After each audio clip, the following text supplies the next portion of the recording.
Really good matchup going on tonight on TNT. Lakers and Bucks in Milwaukee. Now LA coming in at 11-4. Bucks coming in at 9-5. They're both coming off losses, as we mentioned. So, Perk, does tonight's game mean more to the Lakers or to the Bucks? Well, it means more to the Bucks. Is definitely not the Lakers, Rachel. Look, the Lakers don't have nothing to prove. They are the defending champs. Now, the Bucks, on the other hand, they have everything to prove. They have a new big three, adding Drew Holiday, and I hope it be a close game, a possession by possession in the fourth quarter, because I'm ready to see the MVP take control of the game late in the fourth quarter and not just stand in the corners. So this is everything for the Bucks. This game means more for the Milwaukee Bucks. I mean, yeah, obviously, Perk is right. I mean, the Lakers just won the championship, had a couple months off. They're in cruise control. The Bucks are under enormous pressure to win. I think Perk, something interesting happened in that Bucks-Nets game the other night. The Bucks used Giannis more like Shaq and Anthony Davis down the stretch of that game. He was setting a ton of screens for Chris Middleton and Drew Holiday. And I wonder if we see that become a much bigger part of their late game offense. But I will say, as tempting it is to say it's Bucks, the Lakers are really a brand new team. They have a lot of moving parts, a lot of new parts around LeBron and AD. And I would like to see them get up for this game, say, okay, let's see what we can do against a really elite team, a team that thinks they're on our level. So I do think the Lakers, with all the new pieces they have, do have a little something to prove against the best competition. So it is the Bucks, but it's not a total landslide. Well, Zach, I heard you on a recent podcast. Go ahead, Perk. Well, Rachel, I just want to address Zach real quick, like the numbers on the house, okay? Listen, please do not ever disrespect the great Shaquille O'Neal or Anthony Davis like that, because you could go to both of them down the stretch late in the fourth quarter if you want a bucket. You can't do that for Giannis. So come on, Zach, you was on the roll when you started agreeing with me, then you threw me off towards the end, all right? My bad, Rachel. He floats like a butterfly. No, I just wanted to ask Zach something else, the Perk I know you're very interested in.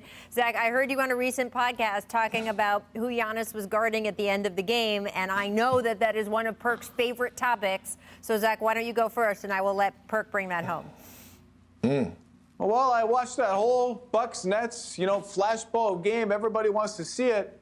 And I don't see Giannis guard Kevin Durant at all. Kevin Durant is doing crazy damage all over the floor. Giannis is over there on Jeff Green. And I get the point of it. Giannis can help more. He's in the corner, so he's closer to the rim. At some point, at some time, if the Bucks want to win the championship, they are going to get into a playoff series where Giannis is going to have to guard Kevin Durant or LeBron or Kawhi or Jason Tatum or on and on. And I would just like to see them dip their. This guy's the defensive player of the year. Let him guard Kevin Durant for 20 possessions just to see what happens. I want to see it. They're going to need to do it at some point.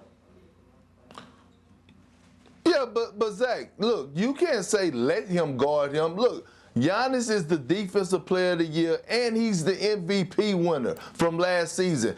All he has to do is go in the huddle and say, you know what? I got him. I watched Kevin Garnett do it. Fair. I watched Kevin Durant do it. I watched LeBron James do it. Look, this is the problem I have right now, Zach. And yes, I'm beefing with you today. I don't know why you're still my friend. But the problem I have with you is that when we were on the jump last year, you argued me down about why you was, basically riding with Giannis for Defensive Player of the Year. And I told you then, Giannis do not guard anyone. All he does is act like a free safety and want to protect the basket. No, I want to see you sit down and actually take pride and go guard the best player for once in a while. Don't just put Drew Holiday on Kevin Durant and say, I'm going to be a helper.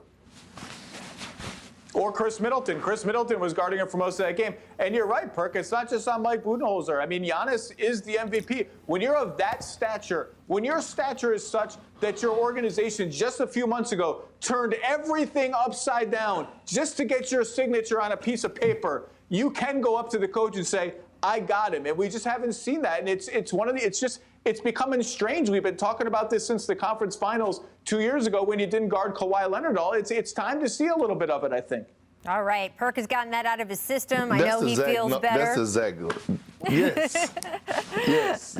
Rachel, that's the Zach Lowe I know right there. There you go. Thanks for watching ESPN on YouTube. For live streaming sports and premium content, subscribe to ESPN+.